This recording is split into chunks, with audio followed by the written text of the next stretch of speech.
নমস্কার, 5:05 নিয়ে আমি অতনু রয়েছি আপনার সঙ্গে। রেমাল চলে যেতেই ঘেমে একেবারে স্নান, প্রচণ্ড গরম, এবং এই গরম রেমাল চলে যাওয়ার প্রভাবে, অর্থাৎ এটাও পরোক্ষ প্রভাব, শক্তি হারিয়ে এখন নিম্নচাপে পরিণত হয়েছে রেমাল।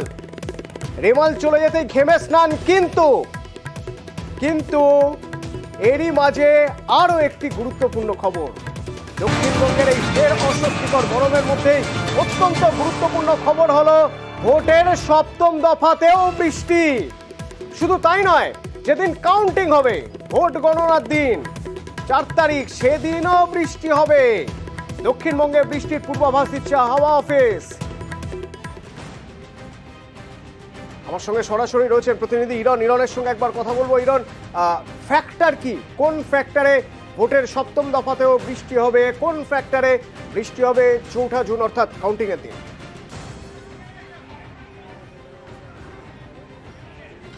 একদমই, দেখো, আবহাওয়া অফিসের তরফ থেকে যেটা জানানো হচ্ছে, আগামীকাল থেকে অর্থাৎ আগামীকাল পরশু সেই বৃষ্টি তো থাকছেই।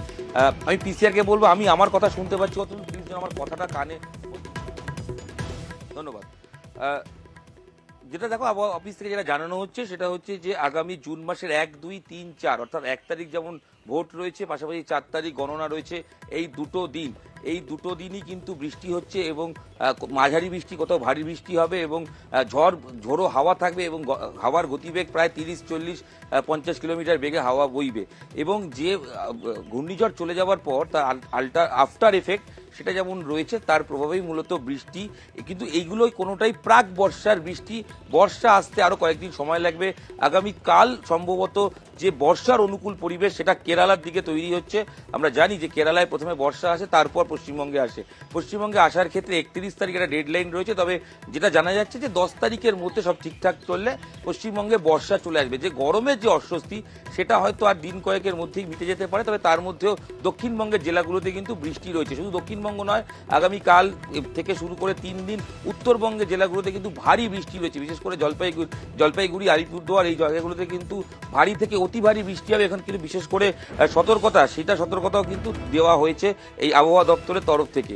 বৃষ্টির যে পরিমাণ সেটা কিন্তু মূলত সব জায়গায় হবে, এবং যেটা বলা হচ্ছে যে ভারী বৃষ্টির পর ভূপৃষ্ঠে থাকা জলের সূর্যের তাপের নতুন করে জলীয় বাষ্প তৈরি হয়েছে, এবং সেই কারণেই এই বৃষ্টির কিন্তু প্রকোপ বাড়তে শুরু করেছে। আগামী 24 থেকে 48 ঘন্টার মধ্যে মৌসুমী বায়ু কেরালা প্রবেশ করবে, অর্থাৎ যার ফলে বৃষ্টি এবং বর্ষার আসার সম্ভাবনা রয়েছে।